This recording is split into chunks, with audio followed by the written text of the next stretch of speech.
जीवन classes. Hello students, welcome to Jeevan classes. आज हम बात करेंगे इनऑर्गेनिक केमिस्ट्री के बारे में। लास्ट वीडियो में हमने देखा था यूनिट फर्स्ट के डी ब्लॉक के सामान्य अभिलाक्षणिक गुण के कुछ पॉइंट्स, जिसको आगे बढ़ाते हुए आज हम बात करेंगे आयनन ऊर्जा, जिसको अंग्रेजी में आयोनाइजेशन एनर्जी कहते हैं। So before start the video, make sure that hit the subscribe button, press that bell notification so that we'll get all that notification from this channel. So let's start. आइए देखते हैं आयनन ऊर्जा के बारे में। D block के elements में परमाणु का आकार छोटा होता है।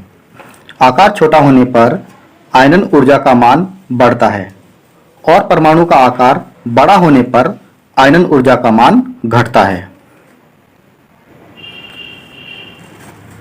तो हम इस डेफिनेशन को डायग्राम के थ्रू हम समझते हैं। डायग्राम में दिया हुआ है, यहाँ पर न्यूक्लियस दिया हुआ है। इसके चारों तरफ जो इलेक्ट्रॉन होते हैं वो अपने ऑर्बिट में चक्कर लगाते हैं।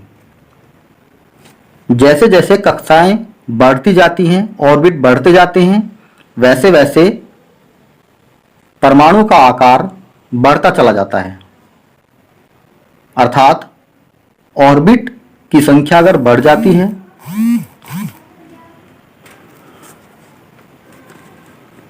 तो यहां पर इलेक्ट्रॉन जैसे जैसे ऑर्बिट में चक्कर लगाते जाएंगे। अगर हम यहां पर देखें, इस ऑर्बिट में एक इलेक्ट्रॉन चक्कर लगा रहा है, तो यहां से यहां तक की दूरी इसकी रेडियस कहलाएगी। तो जैसे जैसे अगर मैं यहाँ पर एक ऑर्बिट बना दूं और यहाँ पर इलेक्ट्रॉन आ जाएगा, इस तरीके से ऑर्बिटों की संख्या अगर बढ़ती जाएगी, कक्षाओं की संख्या अगर बढ़ती जाएगी, तो परमाणु का आकार भी बढ़ता चला जाएगा। हमने डेफिनेशन में पढ़ा है कि डी ब्लॉक के जो एलिमेंट हैं उनमें परमाणु का आकार छोटा होता है। तो जो डी ब्लॉक के जो जितने भी एलिमेंट्स हैं, अगर उनके परमाणु देखें तो उनके आकार जो होते हैं वो छोटे होते हैं। आकार छोटा होने पर आयनन ऊर्जा का मान बढ़ता है। अब वो आयनन ऊर्जा का मान इसलिए बढ़ जाता है क्योंकि नाभिक के द्वारा जो इलेक्ट्रॉन होता है उस पर एक बल यानी कि आकर्षण बल होता है। अब ये जो आकर्षण बल होता है, इसके कारण नाभिक से इलेक्ट्रॉन बंधे हुए होते हैं। अर्थात उस बल के कारण नाभिक से जुड़े हुए होते हैं। यदि इस परमाणु में एनर्जी को एंटर कराया जाए, अर्थात अगर हम इस इलेक्ट्रॉन को एनर्जी दें ताकि ये इलेक्ट्रॉन बाहर निकल जाए, चूंकि यहाँ पर नाभिक द्वारा एक आकर्षण बल कार्य कर रहा है, जिसके कारण यह इलेक्ट्रॉन बाहर नहीं निकल पाएगा। इस इलेक्ट्रॉन को बाहर निकालने के लिए हमको ज़्यादा से ज़्यादा एनर्जी यहाँ पर देनी होगी। इसलिए यहाँ पर जो डेफिनेशन है उसमें लिखा हुआ है कि आयनन ऊर्जा का मान बढ़ जाता है। आयनन ऊर्जा का मतलब होता है कि इलेक्ट्रॉन कक्षा में प्रेजेंट जो इलेक्ट्रॉन होता है उसको बाहर निकालने के लिए जितनी एनर्जी दी जाती है इलेक्ट्रॉन को, उसी को आयनन ऊर्जा कहते हैं। अब जैसे जैसे हम नाभिक के पास ऑर्बिट में जाते जाएंगे, वैसे वैसे आयनन ऊर्जा का मान बढ़ता चला जाएगा। यदि हम इस परमाणु के बारे में बात करें तो नाभिक के सबसे ज़्यादा पास में यह ऑर्बिट है और यहाँ पर ये इलेक्ट्रॉन है। तो यहाँ पर अगर हम एनर्जी को इस इलेक्ट्रॉन को देंगे तो इलेक्ट्रॉन को बाहर निकालने के लिए हमको ज़्यादा से ज़्यादा एनर्जी यहाँ पर इलेक्ट्रॉन को देनी होगी। इसी कारण यहाँ पर आयनन ऊर्जा का मान भी अधिक होगा। अब अगर हम यहां पर देखें इस परमाणु का, और यहां पर जैसे नंबर 1 परमाणु यहां पर हम मान लें और नंबर 2 परमाणु हम इसको मान रहे हैं, तो यहां पर जो है इसकी रेडियस कम है, अर्थात ये जो नंबर 1 का परमाणु है यहां पर इसकी रेडियस कम होने के कारण ये परमाणु छोटा है, और यहां पर जो नंबर 2 है परमाणु, यहां पर क्या है, ये परमाणु बड़ा है क्योंकि इसकी रेडियस ज्यादा है। अब यहां पर जो इलेक्ट्रॉन है उसको एनर्जी देंगे, पर जो एनर्जी देंगे वो कम एनर्जी देनी पड़ेगी क्योंकि यहां पर जो रेडियस ज्यादा होने के कारण आकर्षण बल जो नाभिक के द्वारा इलेक्ट्रॉन पर लगाया जाता है वह कम हो जाता है। इस कारण हम अगर इसको कम एनर्जी भी देंगे तब भी यह इलेक्ट्रॉन कक्षा से बाहर निकल जाएगा।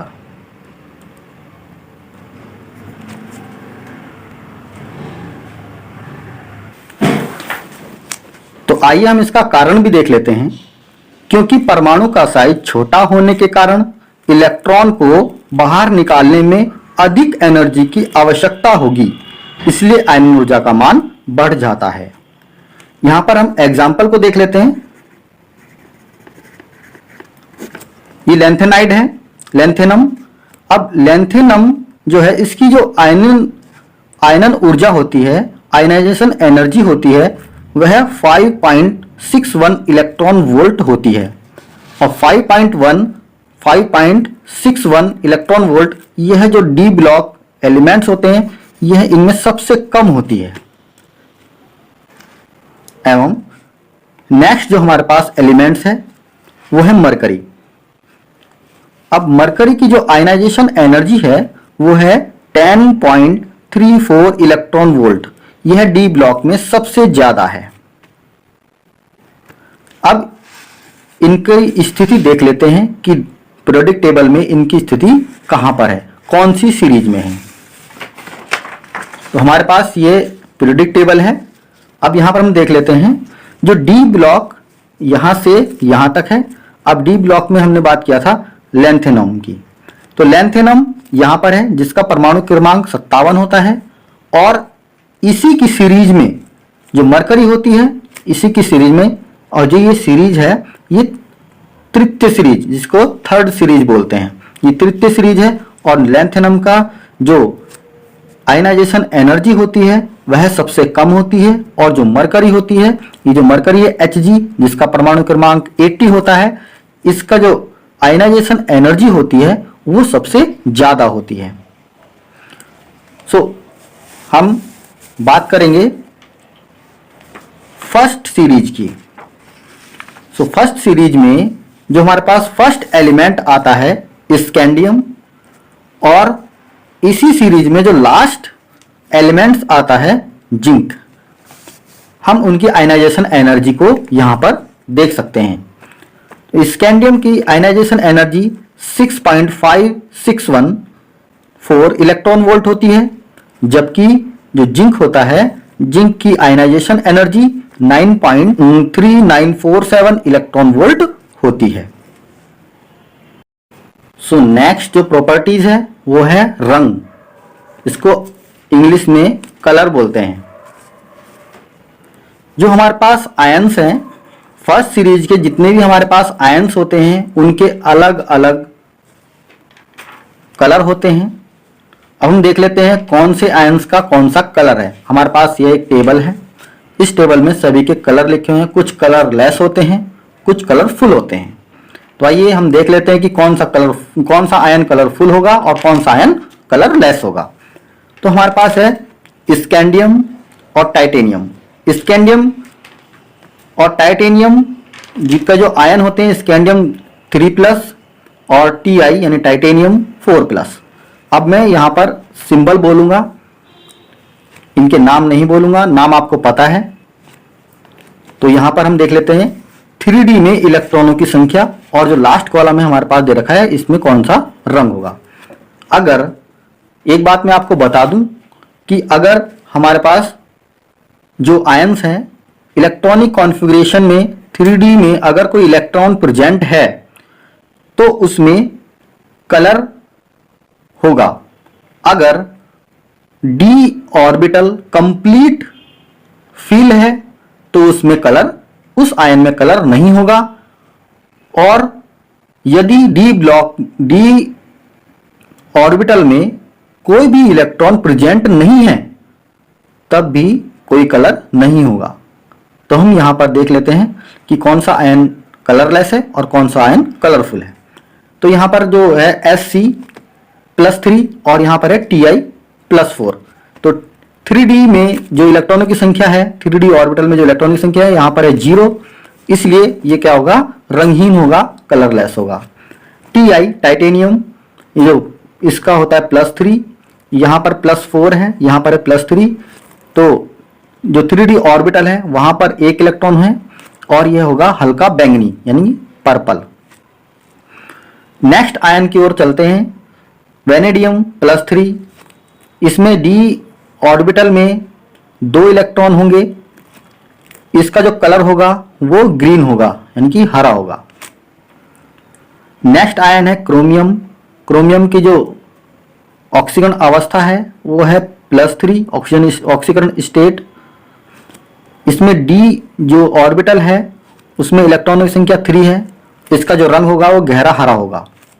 मैग्नीज की तरफ चलते हैं। मैग्नीज की जो ऑक्सीकरण संख्या है वो है +3 और 3D में जितने जो इलेक्ट्रॉनों की संख्या होगी वो होगी 4 और इसका जो कलर होगा वो वॉयलेट होगा।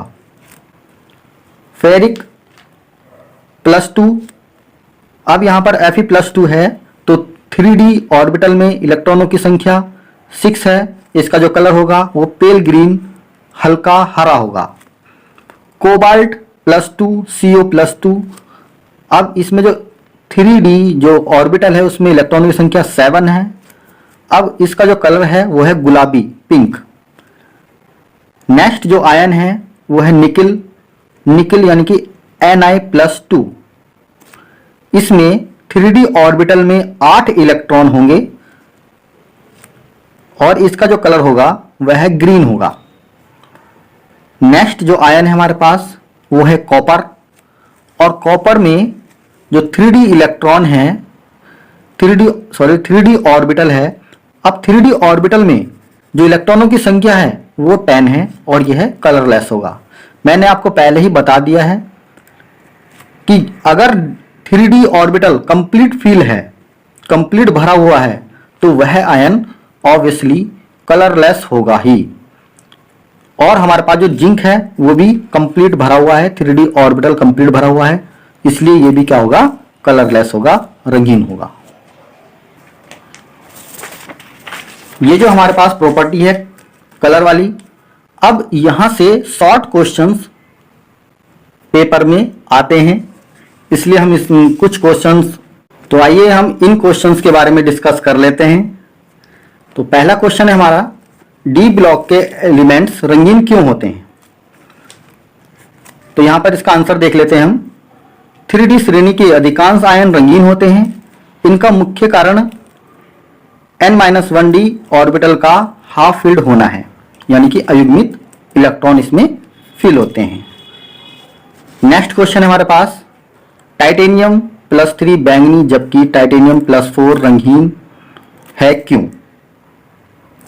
तो यहां पर इसका आंसर है क्योंकि टाइटेनियम +4 में 3D ऑर्बिटल में इलेक्ट्रॉनों की संख्या 0 होती है, जबकि Ti+3 में 1 इलेक्ट्रॉन 3D ऑर्बिटल में उपस्थित होते हैं। इसलिए Ti+3 बैंगनी जबकि Ti+4 रंगीन होता है।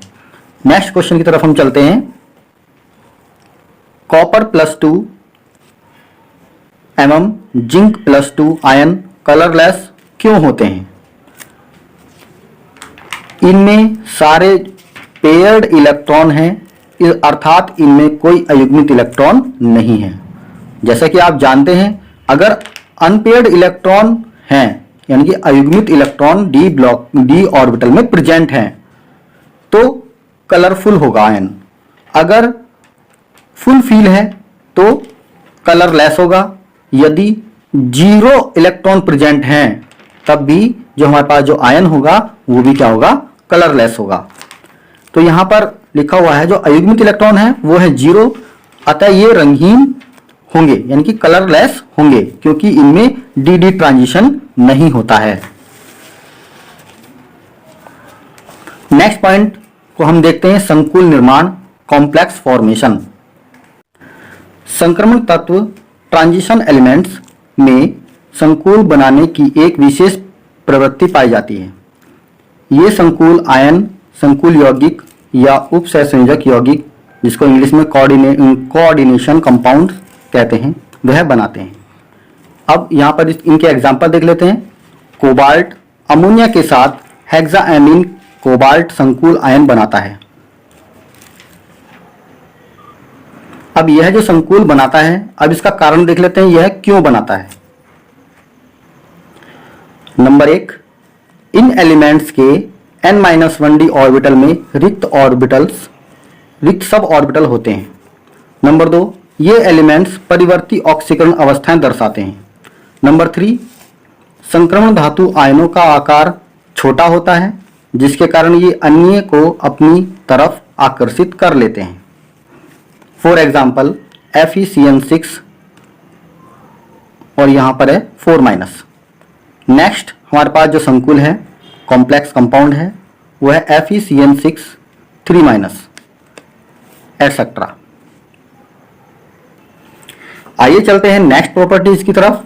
ये नेक्स्ट प्रॉपर्टीज है मिश्र धातुओं का बनना, अर्थात इसको इंग्लिश में बोलते हैं एलॉय फॉर्मेशन। अब एलॉय फॉर्मेशन कैसे बनते हैं, क्यों बनते हैं, यूं हम डिस्कस करेंगे यहां पर। तो आइए देख लेते हैं। संक्रमण धातुओं के परमाणविक आकार में अधिक परिवर्तन नहीं होने के कारण वे क्रिस्टल जालक एक दूसरे को प्रतिस्थापित कर सकते हैं और इस प्रकार ठोस विलयन अथवा मिश्र धातु बना लेते हैं। यहां पर जो डी ब्लॉक की जितनी भी धातुएं होती हैं वो आकार में अधिक परिवर्तित नहीं होती, यानी कि उनमें जो आकार में परिवर्तन होता है वो परिवर्तन ना के बराबर होता है और वह जो उनका क्रिस्टल जालक होता है वो एक दूसरे को प्रतिस्थापित करती रहती हैं। अब जैसे ही प्रतिस्थापित करेंगी तो वहां पर क्या होगा, जो मिश्र धातु हैं वो बनने की संभावना ज्यादा हो जाती है।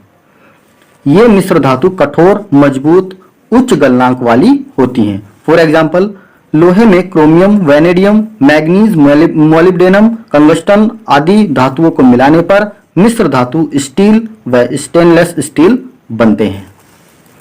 कॉपर व गोल्ड की मिश्र धातु 22 कैरेट का सोना होता है। मिश्र धातु बनने के लिए कुछ शर्तें भी दी गई हैं। आइए हम इन शर्तों को देख लेते हैं कि मिश्र धातु बनाने के लिए कौन कौन सी शर्तें यहाँ पर लागू होती हैं। तो पहली शर्त है दोनों धातुओं के परमाणुओं का आकार एक समान होना चाहिए।